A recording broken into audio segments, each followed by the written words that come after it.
Hey everybody, welcome back to the fourth video in our sales pipeline series. And this one, I think, is one that's overlooked oftentimes, and other times people just don't know where to look to find the reports. So we talked about dashboards last time and seeing that type of reporting so we can go on a day-to-day function.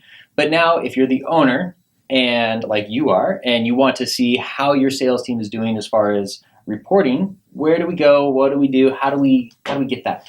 Yeah, great question. So there's a lot of reports in here, actually. If you go to your main menu and go to CRM Reports and then click on Sales, you'll see there's a whole bunch of them. The problem is they're not all super useful. I wish they were, because they would be amazing. There's some killer reports in there. But the way that they calculate the conversion from stage to stage and whatever, it just is not valuable in a lot of situations. So I'm not going to go into all the detail, but I do want to share with you 3 of the reports that can be fairly valuable. Right. So the first one is the stage-to-stage report. That's the third one down. So this shows the average number of days it takes for people to move from one stage to the next stage. So the first thing you're going to be able to do is choose here. I'm going to clear this out and go to New Search. So you want to choose the move date. Okay, and so during what period are we looking at? So if we looked beginning of this year to today. Yep, and then you choose the stages, from what stage to what stage. So one of the most important ones is like your new lead stage to ATC1, or your new lead to appointment set, and you have to run those separately. You can see that it only allows you to choose from what stage to what stage. Right. But that's going to show you. So I'll back up here. Actually, I'm going to back up a couple years because this just has dummy data in here. Yep. And it'll show you. So in that period, this particular contact or this particular user had 2 leads and it averaged 819 days. Right. And again, this is because it's dummy data. Right. But yours would show all your sales reps and how many leads and their average number of days. And particularly with the new leads, as we know, it's super important to get on a new lead fast, because that person's probably talking to other people and whatnot. Right. And so that's a very, very important indicator for you to see which of your sales reps are getting on your leads right away. Now, a question that has been asked of us before is, what if I choose new lead and I choose one, we sealed the deal, signed up, is it going to report all the stages in between?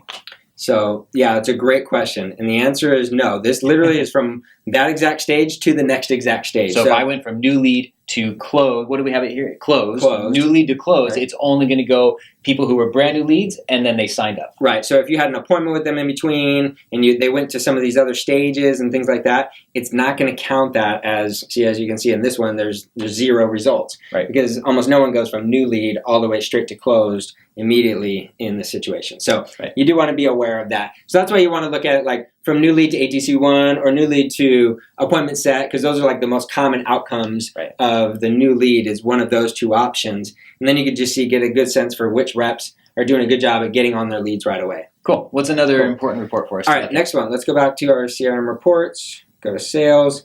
We're going to go to our sales cycle report, which is this one. Now this one shows the average number of days it takes a person to get to a particular stage since the opportunity was created. So this one is a little bit better in the sense that we don't have to set that starting stage. It's going to start from the date of the opportunity being created. Perfect. So now I can just say, all right, I want to go, by the way, you have columns here that you can look at. I want to look at the close date, for example. Again, I'm going to back up a couple of years just so that we have, since we're in the test account, some data here. So here I can see that for the Box Out Marketing Team user, we've got 2 opportunities, and on average it took 563 days to get them from when the opportunity was created to the closed stage. And it's going to choose your closed stage based on your settings. And I'm going to go off script here a little bit. The CRM settings, opportunity default, you have to define here your win stage and your loss stage, right? So your win stage defined as closed, that's the one it's running off of. So don't just assume you know which stage you're working off of here. Make sure you check your setting there. Perfect. And we talked about that's 2. What's the third, really valuable report in this list of reports that, seems great, but maybe not necessarily? Yep, we're going to go to the opportunity pipeline summary. Okay. So this one's nice because it just gives you a really good high-level view of what's going on in your pipeline currently. It doesn't give you a good historical view of what's happened in the past. A snapshot right now, what's going on. So when you're trying to forecast a month or forecast into next month, this may give you some good indicators as long as you're looking at it often enough to understand what it means. Right. So I can look at it now and see, okay, in our new lead stage, there's 3 opportunities. There's 1 in ATC 1. There's 2 in ATC 3. All of that stuff you can see from the dashboard report. I can see that in the dashboard, but this will give us a little bit more picture as well. So I've got the forecast amounts, and I've also got average number of days in the stage. Perfect. And then you can also drill down into these. So I'll click on those 3, and I can see who owns them, right? And so I can get into it a little bit and say, okay, the owner on this is Box Out Marketing Team, or it's Sally, or it's Bob, or whatever, and I can get a sense for where my leads are and what's going on. And as a manager, as a business owner, that's a good overview for me to start from. Awesome. Guys, I know we've covered a whole lot in these 4 videos, and again, we've really only scratched the surface on this. There's probably 45 other videos that we could do that are much longer and much more in depth, but if you have more questions, please feel free to reach out to us. We'd love to chat with you, love to answer those questions for you.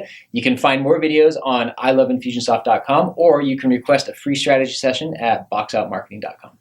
Another thing I'll recommend real quick is if you want to dig into learning about opportunity records and sales pipelines, that kind of stuff, feel free to check out our Success Lab as well. Our Infusionsoft Success Lab has deep dive training on all of this stuff. Every little feature, every little setting, all of that stuff is in there. So feel free to check that out as well if this is something that you're interested in learning in detail. Awesome. Thanks. That's a good reminder. Bye, guys.